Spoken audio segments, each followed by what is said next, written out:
नमस्कार दोस्तों, आपका स्वागत है अपनी हिंदी क्लास में। आज मैं सीबीएसई बोर्ड द्वारा कक्षा 10 के हिंदी पाठ्यक्रम में आने वाले पाठ लखनवी अंदाज के बारे में बताऊंगा, जिसके लेखक श्री यशपाल जी हैं।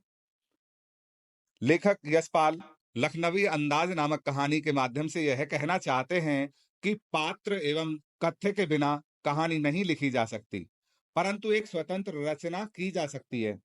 इस कहानी के माध्यम से यशपाल जी ने पतनशील सामंती वर्ग पर व्यंग किया है। लेखक को करीब के स्टेशन तक यात्रा करनी थी। वह एकांत समय में नई कहानी के तथ्य पर विचार करना चाहता था, इसलिए वह अधिक किराया होने पर भी सेकंड क्लास के डिब्बे में चढ़ गया।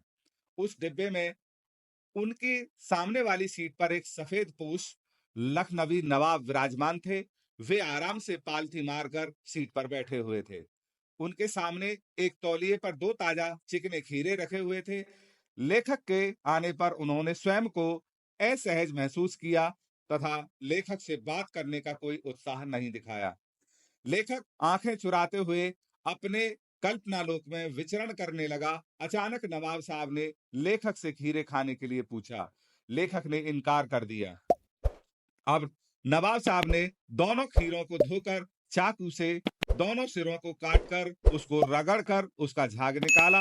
बड़ी नजाकत से उन्होंने उन खीरों पर नमक मिर्च बुरका। लेखक के मुंह में खीरों को देखकर पानी आने लगा, किंतु वे पहले ही उनके लिए मना कर चुके थे।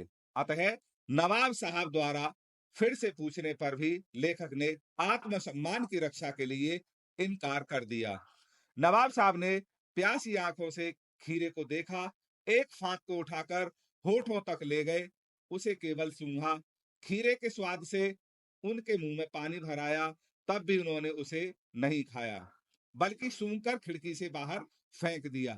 इसी प्रकार उन्होंने सभी फांकों को एक एक करके सूंघकर खिड़की से बाहर फेंक दिया। उसके बाद उन्होंने तौलिए से हाथ पोंछते हुए बड़े घमंड से लेखक की ओर देखा, जैसे कह रहे हों कि खीरे खाना तो आम आदमी का काम है, खानदानी नवाब तो इसी तरह खीरे का स्वाद लेते हैं। लेखक सोच रहा था कि क्या इस तरह खीरे का स्वाद लेने से नवाब साहब के पेट की भूख शांत हो गई होगी। उसी समय नवाब साहब ने जोर से डकार ली, मानो उनका पेट भर गया हो।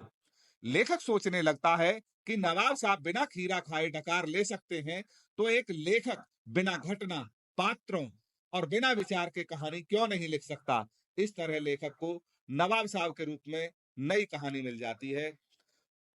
तो दोस्तों, अगले पार्ट की वीडियो देखने के लिए चैनल को सब्सक्राइब कीजिए, शेयर कीजिए, कमेंट करना मत भूलिए।